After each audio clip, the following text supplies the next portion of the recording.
Do you know what this means?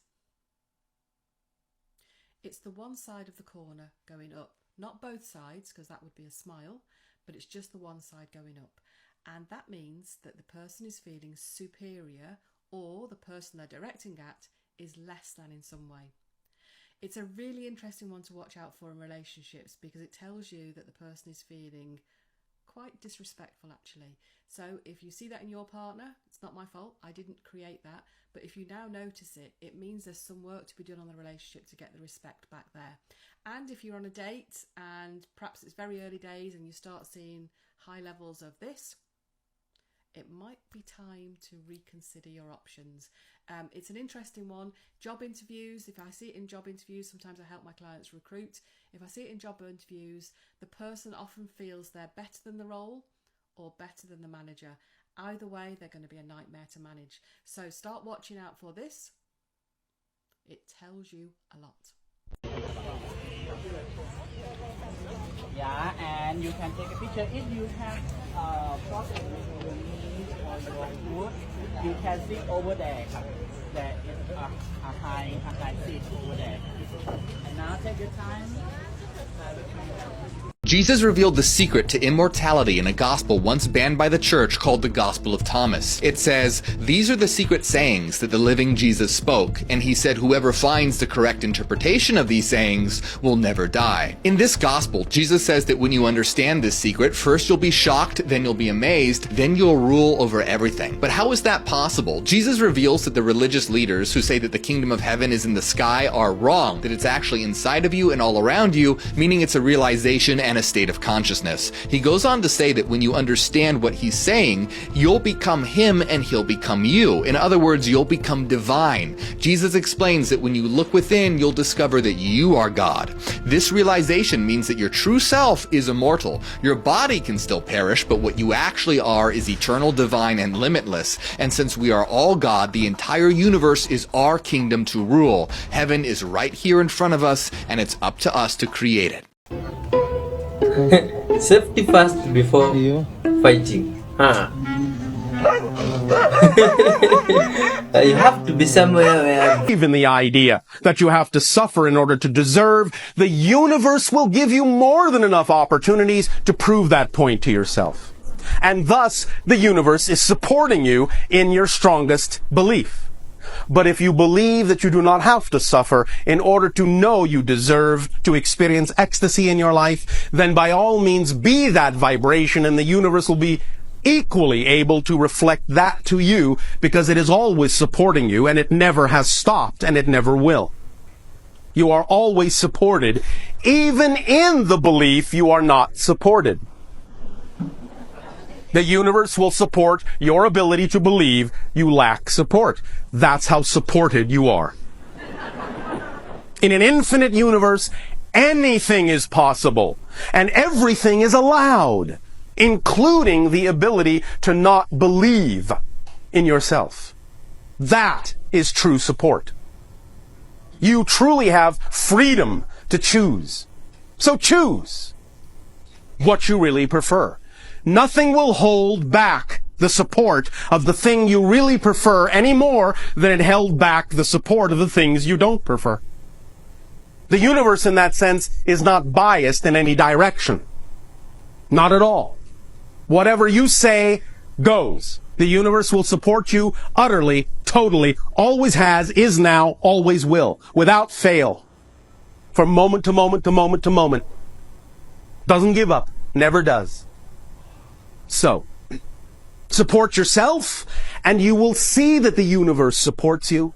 Because by being in the vibration that is willing to perceive the concept of support, then you make the concept of support visible to you. For remember, what you are not, in that sense, the vibration of, you are not capable of perceiving. You cannot perceive what you are not the frequency of. I had to come on here to share this with someone. God says, believe the words that I have spoken over your life. Believe the words that I have spoken over your life.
I'm so sorry, guys.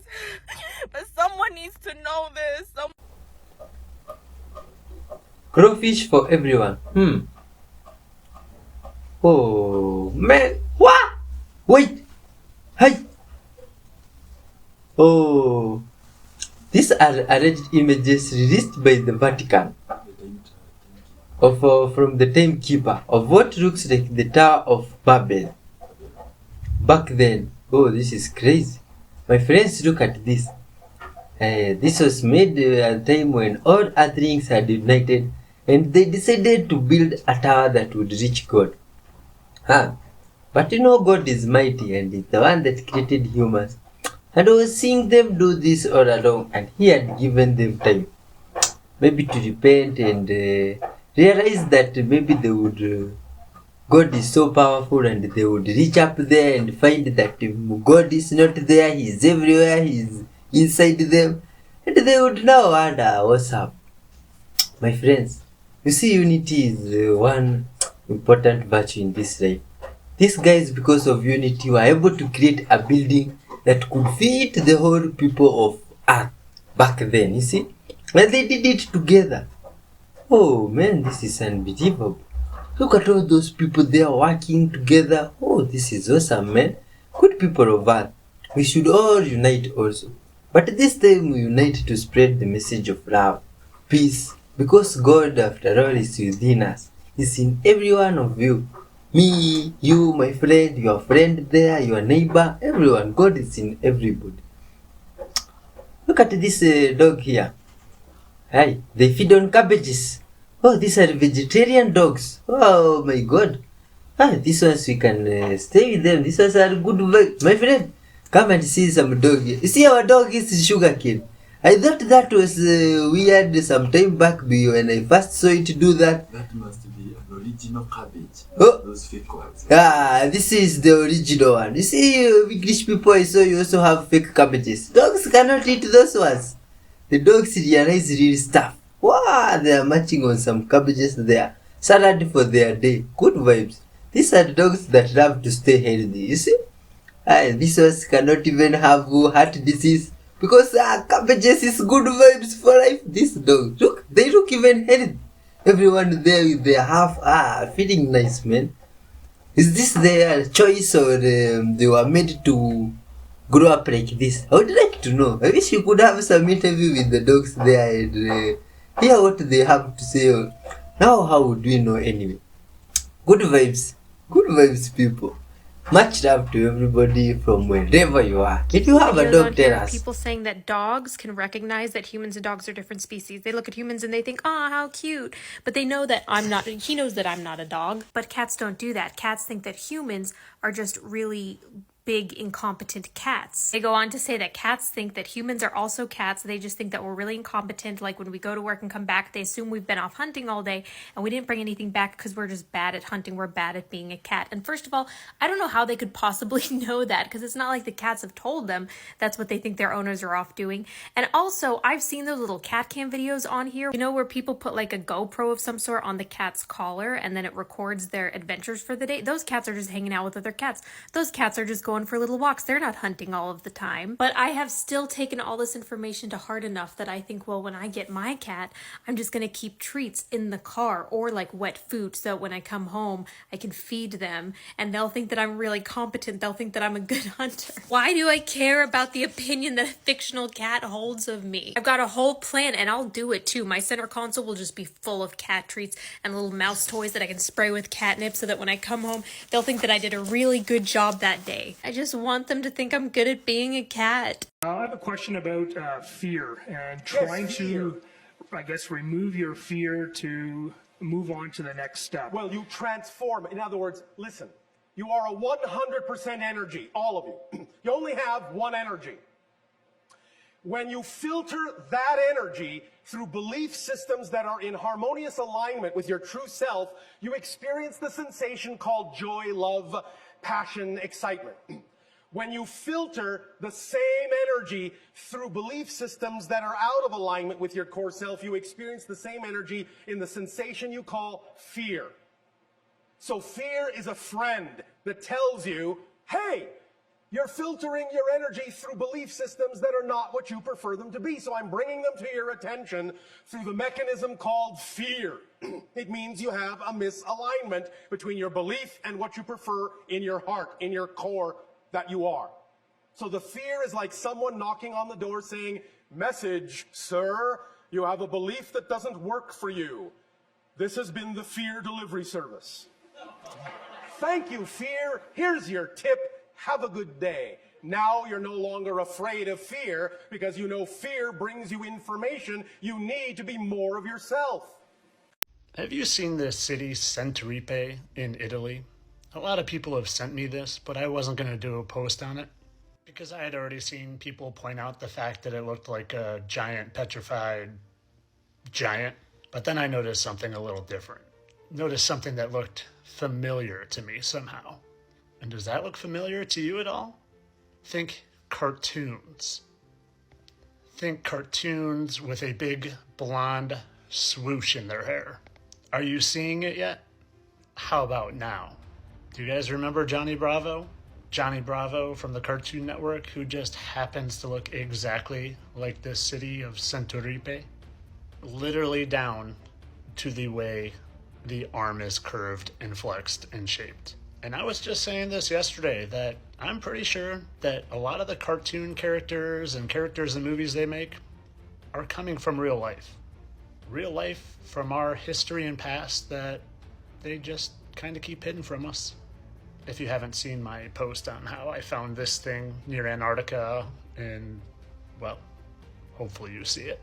But as always, I'm sure this is all just a coincidence. It's not really them putting the truth right in plain sight to mock us and rub our noses in it. Nah, definitely just coincidence, and I'm just joking. I'm a satire account, all for entertainment purposes, of course.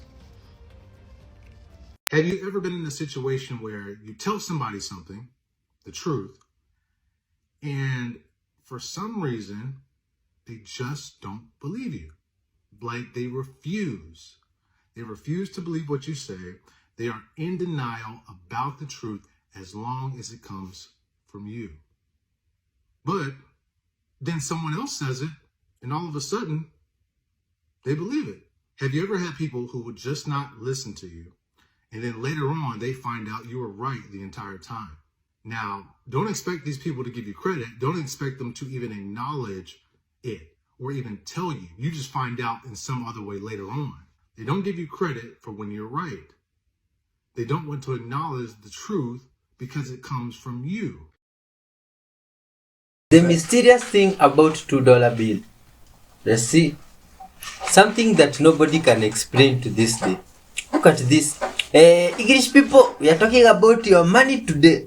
If you have one bill there of this $2, remove it and take a closer look at it.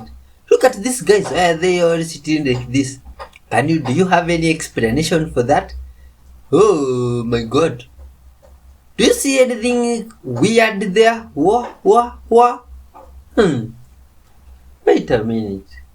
Yo. Good people of Earth, are you seeing this? English people, what could this mean? See, they hear from this side of the world, every symbol in the money has a meaning or symbolizes something in the country. Now what we are seeing here, English people, is in your money. Yeah, it's crazy stuff, this one. What could that have meant? This video goes viral for 2 reasons. But can you figure them out yourself? If you do, please let us know in the comment section. Well, feeling a victim, for example. Well, why do you choose to believe that you are? How do you define yourself? What do you get out of defining yourself as a victim? How does that work for you? Well, it doesn't. And don't say it doesn't. Because none of you do anything you don't believe works for you. So if you are being a victim, it's because there is a belief, conscious or unconscious within you, that somehow being a victim works for you. Because if you truly knew it didn't, you wouldn't choose that belief and you wouldn't have that feeling. Because remember, all feelings come from something you already define as true. And the only reason you choose something that you don't really prefer, but keep choosing it anyway, is because you have attached a belief to your mechanism of motivation that says that is the actual best choice in comparison to the alternative. Even though you know the alternative might actually be what you prefer, obviously that must mean that you have a belief attached to that that makes it actually seem to be the lesser choice. So you have to find out what kind of a belief or what kind of a definition would you attach to your motivational mechanism to make being a victim seem to actually be the more beneficial choice. So what might some of those definitions be? Well, for example, I have a tendency to smooth. You have a what? Well, You have a what? Well, I said tendency. Yes, you did. Yeah. You are making choices. You don't have tendencies, you don't have habits, and you don't have patterns once you know you have them. A habit, a tendency, a pattern is something you do that you don't know you're doing. Once you know what's there, it's not a tendency, it's not a pattern, it's not a habit, it's a choice if you keep doing it. Right, you're right. And your definition of a pattern, your definition of a tendency, your definition of a habit is what allows you to keep blaming the habit for continuing to do the same thing. Because your definition of a habit has been that once you discover you have the habit, there now has to be some special process you need to go through to let the habit go. When in fact, the discovery of the habit is the end of the process. The habit's gone once you realize it's there. But it's still there. Because you're choosing it to be there. That's what we're saying. What we're saying is the fact that you keep doing it is no longer the product of habitual behavior. It's the product of choosing it because you have a belief that says that's the beneficial thing to do. I understand. And now it gives you an opportunity, once you bring it into conscious recognition, gives you an opportunity to explore what that belief must be and why you think that belief serves you. And to thus then choose an alternative if that's what you really prefer. But in order to choose the alternative, you have to identify what the definition is now that's making you continue to choose the thing you say you don't prefer as if it were the thing you did. Right. So again, what would you be getting out of the experience of victimization that would make you to continue to choose it? Sometimes, I'm not saying this is the case, sometimes it can be as simple as choosing something that is more familiar than what is unknown to you because you've attached a definition to the unknown that makes the unknown seem scarier than the thing you don't prefer because the thing you don't prefer is more comfortable and more familiar. And that might be enough to allow you to keep choosing the thing you don't prefer because you're so afraid to choose what you don't know. That's accurate. All right. Then allow yourself to understand that you can change the definition of the unknown.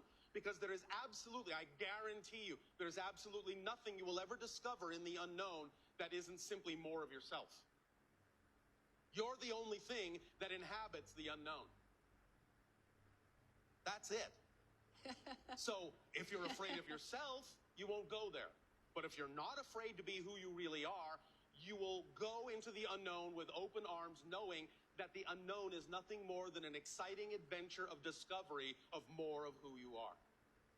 So when you define it that way and know that that's the definition, that's true for you, you will then switch the priorities and you will see that going into the unknown isn't scary, it's actually more beneficial, and you will move forward by acting on your excitement, and no longer will you experience the idea of being a victim. Yes. And again, to add one more dimension to this concept that we have called the 13th step, when you make that shift, you actually do become a different person. So it's not even that you become someone who no longer plays the victim game. You actually become someone who never did. You have a completely new history. The past is created from the present, not the other way around. When you become a truly new person, by definition, from a linear perspective, if you're really a different person, you have to have a different history that made you who you are today. So when you choose to shift to become the person you prefer to be, that person has a completely different timeline path, and that person never experienced what the person that was here a moment ago experienced, because she's no longer here. you are. Make sense? That is so awesome. Yes, It does is, make sense. yes, there is some awe in it. Yes. But we prefer to know that it is full of awe, making it awful. Thank you. Does that help you? Yes, tremendously. Thank you. I cannot make this up. They will never teach melanated people this, because once we know this information, the power that we hold is going to be unmatched. Okay, look at this. Monosaccharides, okay? These are found in fruit. That is why I always say a high fruit diet is in our best interest. Look at this. All monosaccharides consist carbon chains. So it's a carbon chain backbone. And each carbon on that chain is bound to an oxygen. Okay? Okay. Now I want you to look at the melanin molecule structure, okay? This is the molecular structure of melanin, okay? Carbon, hydrogen, nitrogen, okay? The chemical formula is C18H10N204. So these are also a common carbon chain. Now, what is the power of melanin? Melanin can conduct electricity with no resistance. Keyword, no resistance. Now, let's see what the sun is made out of, okay? Hydrogen, there's a little helium, carbon, nitrogen, oxygen. And we have some small amounts of magnesium, sulfur, neon, iron, those things. So why is it so important that I preach that we have high fruits in our diet? Is because that is what charges our melanin. When we are eating high fructose, we are getting energy. When we're eating out in the sun, we get energy. Our melanin gets charged. That is why we cannot fear sugar, okay? Fructose, galactose, mannose, ribose, these are all perfect forms of simple sugar that our body craves for fuel. That's our electricity. That is what charges us and gives us energy, you guys. I cannot make this up. I don't care what doctor wants to go, tit for tat with me. This is real life. This is who we are. We are different, okay? We are biologically different than any other race, which means our needs and how we fuel ourselves for energy is going to be different. So if you are ready to tap into your true power, I have a lot of more videos like this in my community. And you guys, I also have a free detox guide to start your journey into a fruit-based diet. So check it out if you're interested. Oh my god. What is going on here? Oh, an animal that is unknown to these guys who are out there fishing or taking some ride on the sea with their boat. This is crazy. Look at this creature that was tagging them behind, telling them this. What could this look like? A croc, like an alligator, or like a crossbreed of a croc and a whale? What could this be? Oh my god, this is weird. This world is full of bizarre creatures. Now like this one. Look at cat. Oh my god. Where do you find this one? Good people of Earth, this is weird stuff. Crazy. Oh. From different episodes we have seen crazy stuff. Look at this UFO which shoots down a meteor protecting town from blast. And it broke the meteor out in the mid-air into several pieces. Oh, this is great, man. I mean, those UFOs are this cool. They're even willing to protect humans. Wow, this is wonderful, you see? Oh, how can you explain this, good people of Earth? Yes, looks like those UFO have some emotions after all. Love and compassion. Okay. Oh. Man, that meteor could have done lots of damage to those people. You see? Oh, but they were saved by anonymous flying object. Crazy.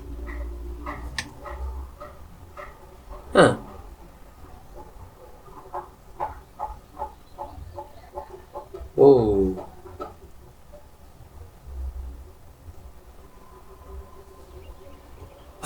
Look at this. Some creature was spotted someplace there. Very bizarre creature, that one. Is that a snake with the horns? Aye. This is what they don't tell you. Stonehenge isn't just an ancient monument, it's a complex device built by an advanced civilization. But that's not even the craziest part. In ancient texts, there are cryptic references to Stonehenge's true purpose, saying, "The stones harness the power of the cosmos." Stonehenge was constructed over 4,000 years ago, so what kind of power does it harness? This is where things get scary. In recently uncovered ancient manuscripts, it's said that Stonehenge wasn't merely a ceremonial site, but an energy device created by an advanced civilization known as the Anunnaki. The manuscripts specifically mention that the Anunnaki, who had advanced knowledge of astronomy and energy manipulation, constructed Stonehenge to channel and amplify cosmic energies. However, once the Anunnaki left, their knowledge was hidden, and the true purpose of Stonehenge was concealed to keep this powerful technology from being misused. This explains why Stonehenge's construction techniques and purposes remain a mystery and why it continues to baffle scientists and historians to this Wow, day. that was wonderful, man. Did you guys know that about the Stonehenge? Good vibes admins. You see from the videos, different types we see here, it's clear that humans have different beliefs, cultural practices, and there's a lot of weird and mysterious stuff on this world, which remains uncharted, you see. But if you have not subscribed, kindly subscribe so that we shall be together in this journey as we always get to see mysterious stuff here. I've been your host, Y311H, and I really love and respect you. Till next time, man, good vibes be with you. And kindly good vibes admins, leave out the comments. Josie, it's been quite some time since we last heard from you. And MJ Stinson, kindly leave some comments, let us know if you are okay, and good vibes to you. Bye bye, much love to all those guys in the comment section. Till next time, peace.